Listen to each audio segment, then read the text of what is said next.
Hola, estamos frente a la última parashá de Sefer Bereshit, Parashat Vayehi. Es interesante porque en ella Jacob convoca a sus hijos porque los quiere bendecir. Es interesante, acababa de bendecir a Yosef en realidad y a los hijos de Yosef, a quienes adopta, ellos eran sus nietos por supuesto, los adopta como hijos suyos e inmediatamente después convoca a los hijos. Hay quienes piensan que no quiere volver a repetir aquello de la preferencia sobre Yosef y volver a generar una situación de enojo o de malestar con el resto de los hijos, por eso los convoca. Pero es interesante algo que ocurre en esta convocatoria. El texto dice así, dice, llamó Jacob a sus hijos y dijo, reuníos y os anunciaré lo que habrá de acontecer a vosotros en la postrimería de los días. O sea, él les va a contar, pareciera como que en determinado momento él tenía algún espíritu profético. Recordemos que Jacob es un patriarca, no es un profeta, ¿no? Aunque él también soñaba, y hay quienes dicen que los sueños eran el vehículo profético por excelencia, y él va a convocar a sus hijos para contarles qué es lo que va a ocurrir el día de mañana con ellos. Recordemos que a la vida de Jacob sus hijos todavía son muy jóvenes, armaban sus propias familias, ellos tenían, en general, uno puede deducir, todavía muchos años de vida. Sin embargo, luego de este anuncio en el versículo 1 de este capítulo, en el versículo 2 vuelve a convocar Jacob a los hijos y dice, congregaos y escuchad, hijos de Jacob, escuchad a Israel vuestro padre. Y comienza a mencionar hijo por hijo respecto a las cosas. O sea, algunos preguntan, ¿por qué si él ya los convocó? ¿Sí? Les dice, reuníos, yo os anunciaré lo que habrá de acontecer a vosotros en las postrimerías de los días. ¿Por qué vuelve a convocarlos? Es interesante porque hay algunos sabios, como Itzhak Ramá, que dicen, por ejemplo, que en realidad en determinado momento la intención de Jacob era, a partir de lo que él conocía de sus hijos hasta ese momento, decirles qué es lo que iba a ocurrir con ellos sobre el final de sus días, sobre el final de los tiempos. Y sin embargo, cuenta un midrash de que en ese momento el espíritu profético de Dios se retiró de Jacob.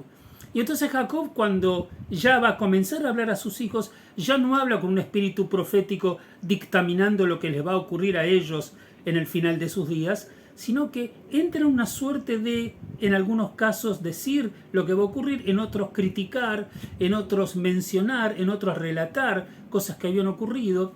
Y de alguna manera, lo que él anuncia al principio, que les va a decir que es lo que va a pasar, no ocurre, sino que cambia un poco el mensaje con otras características. Y hay sabios que se preguntan por qué.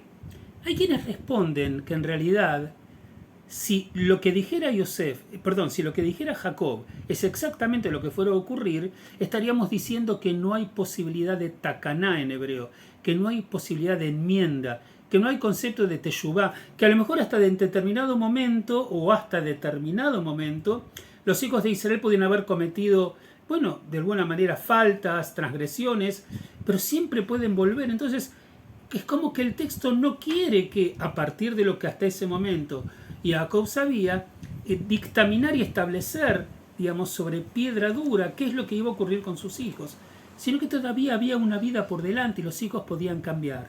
Y entonces finalmente convoca por segunda vez, y la segunda vez Jacob no le dice a los hijos lo que va a pasar en la postrimería de los días, sino que les dicen, escuchan lo que tiene vuestro padre para decir, sin un compromiso tan establecido del mensaje. Y entonces entra en una suerte de descripción y de explicación global de las cosas que tienen que ver con sus hijos.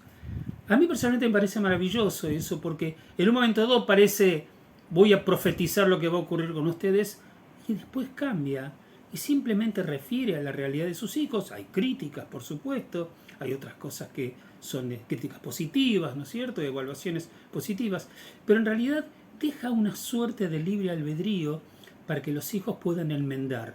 Algunos de ellos enmendarán, otros no enmendarán y finalmente su devenir no va a ser tan brillante, pero de alguna manera la vida continúa y la posibilidad de ser mejores de lo que hasta lo que alguna vez fuiste, está presente.